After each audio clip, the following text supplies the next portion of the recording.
phenomenal. I guess my prediction was right. It was only going to take a quarter. It didn't even take a quarter, less than that. But glad that he got it going because we definitely needed a spark. They came out and shot well tonight, so we needed that extra spark, especially from the three-point line. So it's great to see him playing a game again. I mean, how different does this place feel when Steph is doing that? I mean, Steve has talked about joy and fun and just the energy the whole building feels.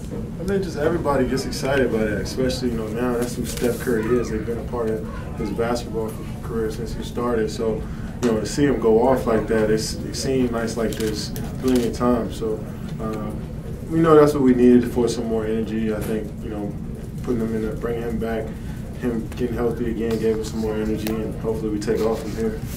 You mentioned you having a view of the show. You had a really good view of that last one, kind of like the closing act on Gasol. What you just kind of think of that sequence? Man, seems like he does that to a lot of bigs who try to guard him, and it's just spectacular. Just when you get a guy in an ISO situation, a lot of people think Steph can just shoot threes, but his handle is tight. He can always trade off of it, and he made a huge move and an incredible shot. Kevin Zaza had a lot of open looks tonight and was dishing out a lot of lobs. What did you think of how he played? He played a great game, 6 for 6, perfect from the field, 8 rebounds, 6 assists, no turnovers. I mean, that's just great basketball by Zaza. And, you can tell he's getting his legs up under him. He's getting comfortable again. Just keep saying it when everybody, Zaza, Steph, JB, Clay, obviously. When guys step up and, put pressure on the defense like that, makes us different. Hey, Kevin, what was your vantage point in perspective with Draymond's ejection, that 3-minute sequence? What did you see there? I was on the bench. I didn't get to see what happened. I just heard the ref tech him up. But I think they said he waved his arm. I just don't even know what to say to that. Kevin, after Draymond got ejected, that meant Jordan Bell had to play more power forward than he has recently. You played a lot of minutes with him there tonight. How did he look in that spot as opposed to at center?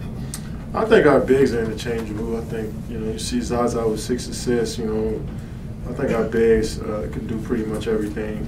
When you catch the ball at the elbows, top of the key, they're kind of interchangeable. So I think him and Zaza did a good job of, switching on and off from the 4 and the 5 and just playing together, and in pick and roll they had a nice combo going. So those two guys can pass the basketball and they're smart at that position. So I feel like they're interchangeable. You guys had 37 assists tonight, and you had 9. Does one guy make it easier for everybody else out there to that degree? No, I think just everybody just always moving and cutting, and you never know who can get assists. I mean, Zaza with 6 of them. Clay with 5. Never seen that before. But just the way we move, just the way the ball moves, and the way the coach calls the plays, it feels like he knows exactly when we need a certain play.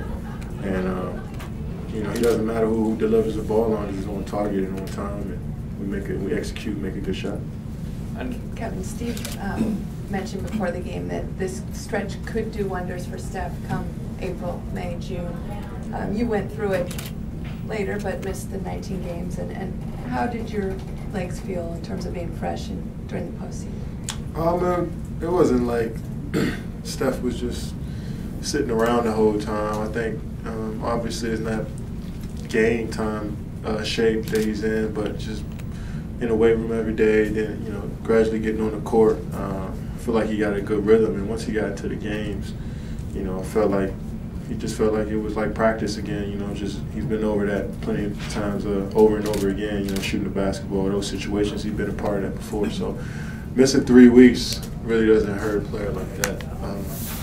But as far as just missing the game, loving the game, wanting to be back, just that desire to want to play again, that continues to grow and grow. And, just like anything, you lose it and you got a chance to get it back, you're just waiting for it. You're waiting for it. And once you get that chance, you just hop on and, give it all you got. And that's what Steph did today. Felt like he was just waiting for his moment just to play again. And he showcased what we see every day. I know you said you didn't see the Draymond sequence specifically, but there's been some talk about referees and players, their relationship, you know, the referees talking to the union. Have you seen more contentiousness the last 2 years, this year, between refs and players and that relationship? Yeah, I mean, I can see it from both sides, though. I feel like if I was a ref and all year, constantly, every game, all game, players from both sides are talking to me and trying to tell me how to do my job, I would feel a certain type of way coming into some games sometimes. But as players, we just want a nice dialogue, and we just want to be able to talk it out there, because we're all trying to just have a good game, nobody get injured, and just, you know, just try to have some fun. And I think the refs feel the same way. So it's just a matter of just talking it out as men and figuring it out. And if you're wrong, just move on. And if you're right, just apologize if you made a mistake. I think that's what's been happening lately with a lot of refs I've been talking to, is that if they miss a call, they'll tell us. And if we feel like, you know, they miss one, they'll explain themselves. So just got to talk it out. Melissa first. After missing 11 games, how crazy is it to have that type of rhythm in his first game back?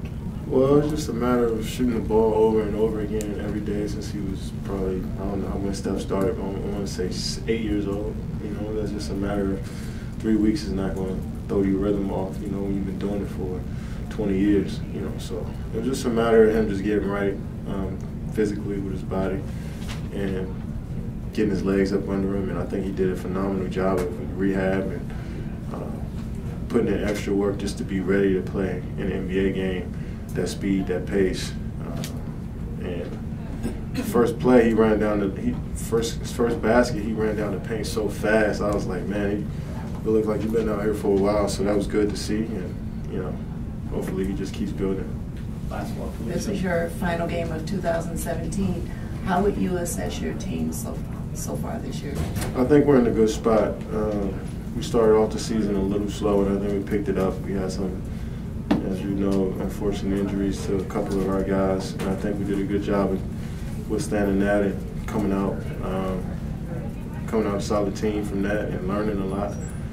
So I think we had a great first half of the season, 2017 part of the season. Now in the new year, we're looking forward to building on what we did and continue to try to go get another championship.